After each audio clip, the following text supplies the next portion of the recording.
What's up guys, today I'm going to do something a little different. I'm going to show you a lot of tips and tricks that I use on how to get the most out of the software that I use to make music, FL Studio. It's going to be both for beginner and advanced producers. And I also asked the guys who make FL Studio, ImageLine, if they wanted to give away anything to you guys since it's an FL Studio focused video. And they gave me $6,000 worth of ImageLine credit, which can be used to buy FL Studio and all their plugins and stuff without asking anything in return, which made me really happy. I love FL Studio and I'm really happy to give that away to you guys. So this time, 5 of the first 500 commenters will win $1,000 worth of ImageLine and FL Studio credit. And I'll give away the extra $1,000 on my Discord channel very soon. Link to that in the description, but I'll shut up now. Let's dive into it. Number 1 is turning audio into MIDI. Okay, so I don't think a lot of people know about this, but if you open up a sample in Edison, Control E, and then you click this thingy, this wrench, I can't remember what it's called in English, and then you click convert to score and dump to piano roll. It will then convert it into MIDI. And if I copy it into an FL Keys, for instance, it'll play like this. So it's not perfect, even if it's like a lot of pitch bends in the original, it catches most. And it can be really, really helpful when you're making remixes, you want to check what key it is in, you want to find the chords to stuff. It can be really helpful if you don't have more advanced tools and more expensive tools like, for instance, Melodyne. It works wonders. Number 2 is faster workflow with naming plugins. So if you're feeling crazy and you want reverb on the master, what I do is I click and I just press the button 2. And I can do that super fast. And if I want a sidechain, if I want an EQ, what you do is you go into where the plugins are saved. For me, it's here. It's different for everyone probably. And I just add a number before like the 6 top plugins that I use the most. And then I can put a compressor on in less than a second. It's instantly faster workflow, and I do the same for plugins, for instance. And I have Simplant on 6, I have Serum on 1, Diva on 2. It takes probably 10 minutes to set up, but it's so worth it. Number 3 is CPU saving. Most of you probably know this, but if you go to Tools and select Macros, switch Smart Disable for plugins, you will deactivate the plugins while they're not in use. And if you click Purge Unused Audio Clips, it will remove all the audio clips that aren't being used and in the project, which helps a lot, especially when recording vocals and stuff, and that saves a lot of CPU. Number 4 is saving and backup to avoid crying. Please, if you haven't done this already, go to Options, File Settings, and click the autosave to frequently. Set it to frequently every 5 minutes and before risky operations. It will save your life, and I wish I had done that earlier. And if I click here, you can see all the backups, which will last for a couple of hours. Super useful if you messed up something in a project and you want to go back. And a bonus tip is if you've played something on your MIDI keyboard and you didn't record or something like that happened, you have 30 minutes, the last 30 minutes here. Dump score log to selected pattern for the last 30 minutes, which is like just going automatically and always recording what you're doing. So you can just dump that in and it's saved, which can help a lot if you come up with something great but you didn't record. Now, I said that the backups will last you a few hours, but also I recommend doing Control+N instead of just Control+S, because that will save a new version, which will act as a backup that just lasts longer and is way more reliable. It's usually a good idea to just do that when you're starting a project, because I usually mess mine up very fast and just do it continually throughout the day. Number 5 is automation clip tips. Automations are your bread and butter often. So I've automated the volume by clicking here and create automation clip, which you can do on most buttons. And if it's an external plugin, you can go here, Tools, Last Tweaked, and create automation clip. And I'm also going to create a panning automation. So I just put in some random things here, but let's say I want the same for the panning. So what you can do is click here, we'll open this menu and articulator copy state. Now you click this one, articulator, and you guessed it, paste state, and you get the same thing. Another thing is you can do a lot with the automation clips themselves. If you click here and click the wrench, that's what it's called, and you click, for instance, scale levels, instead of moving all the points individually, you can just gradually, you understand what I'm doing, right? You can also play around with the LFO thing. It's a lot of fun, just test it out. It's there, and I didn't touch that thing for a lot of years, but it's a lot of fun and can be interesting. Okay, say that we put this in a mixer channel and we automate the volume here. I automate it, woohoo.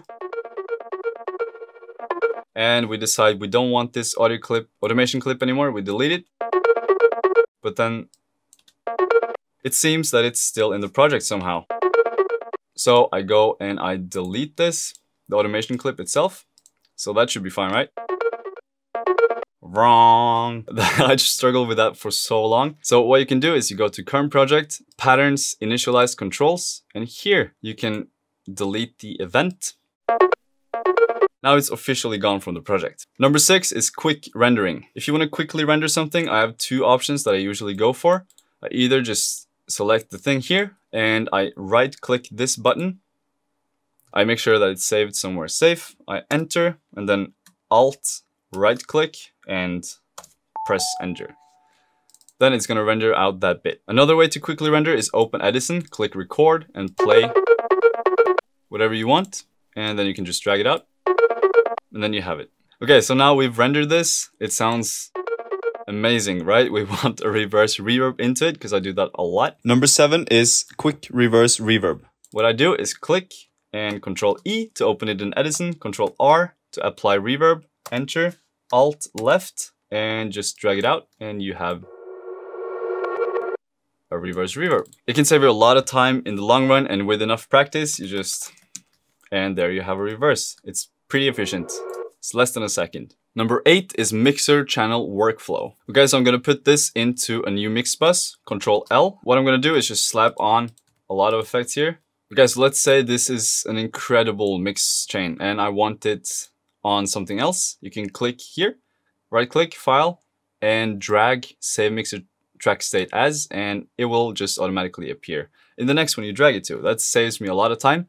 And what I recommend is saving a lot of stuff, because here I have a lot of stuff. For instance, a whole mixer chain for vocals, a whole chain for leads, and just unique stuff. It can save you a lot of time. So for instance, now I just open up a mixer chain for a vocal lead, and it's probably not going to fit.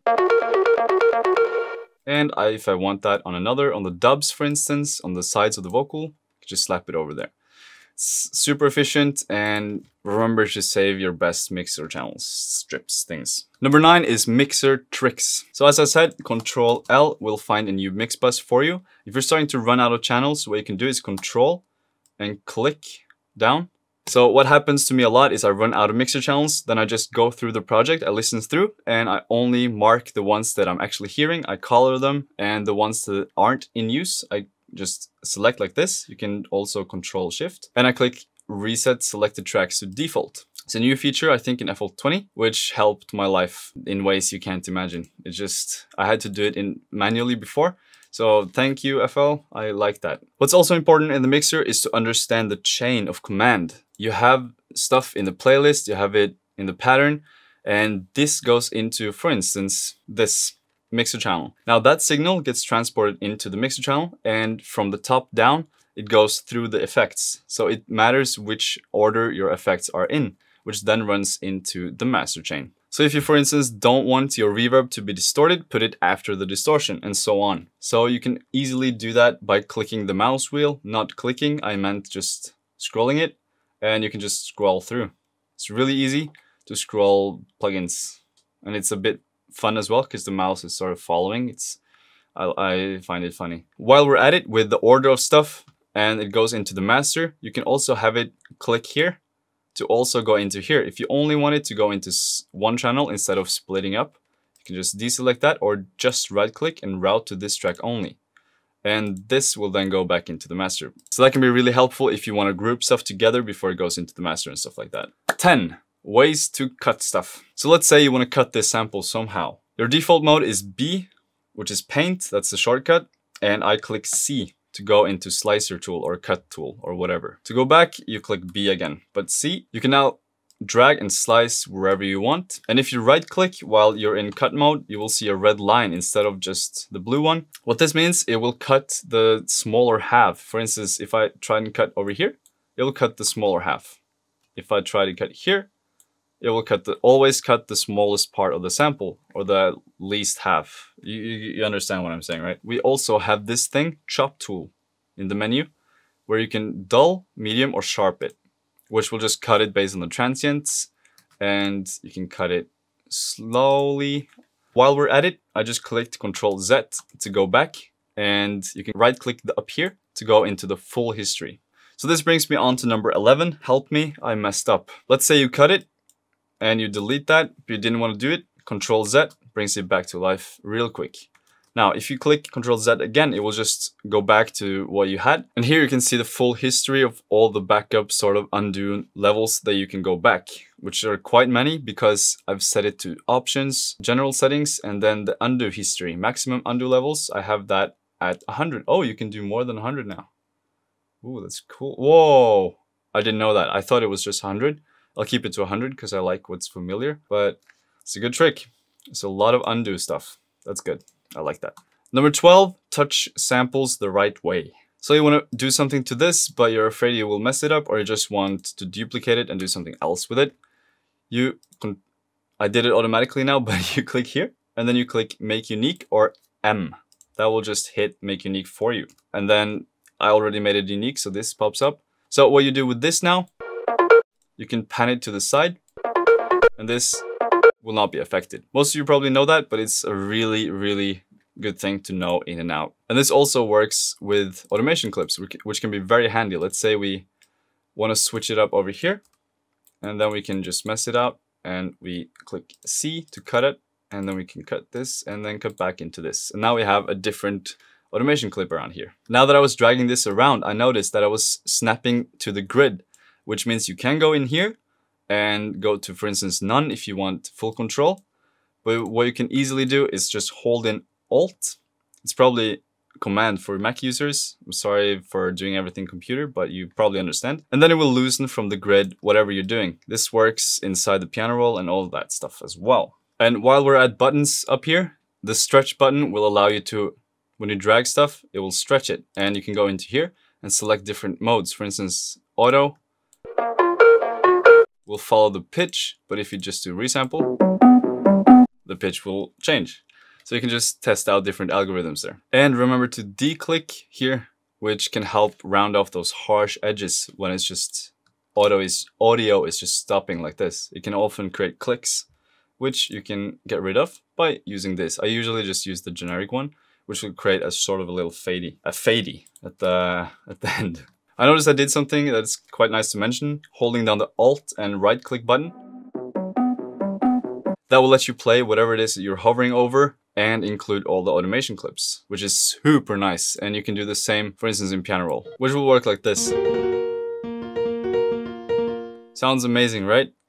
Number 13 is piano roll function stuff. So what you see here, these are ghost notes, which you go to helpers here in this menu, and it's the ghost channels that will make those appear, which is super nice because then you can see the notes with whatever else is playing and you can go after that. Just some commands. Control A selects everything. This happens in the playlist as well, like that. And Control Up or Control Down will move it an octave up or down, and a shift up or down will just do one semitone. Just really nice to get into the fingers. And down here you can adjust the volume. So alternating the volume down here can be really nice when you're, for instance, trying to make a piano sound more human and stuff like that, or making a snare roll or whatever. It's super efficient. You can do it with pitch as well. This is gonna sound super weird. I was just affecting the pitch. You can do the same with velocity and stuff like that. Number 14 is download my sample pack. Like this video, subscribe please. Thank you very much. This is all my samples and they are free. No download kit whatsoever. You can get them in the description. I hope they help. I hope the tricks help. Let me know if you have some more tips for FL Studio, and I'll announce the winners of the FL Studio giveaway thingy in the comments in a week's time of this video. So I'll just comment it here in a week. So check back and thank you guys.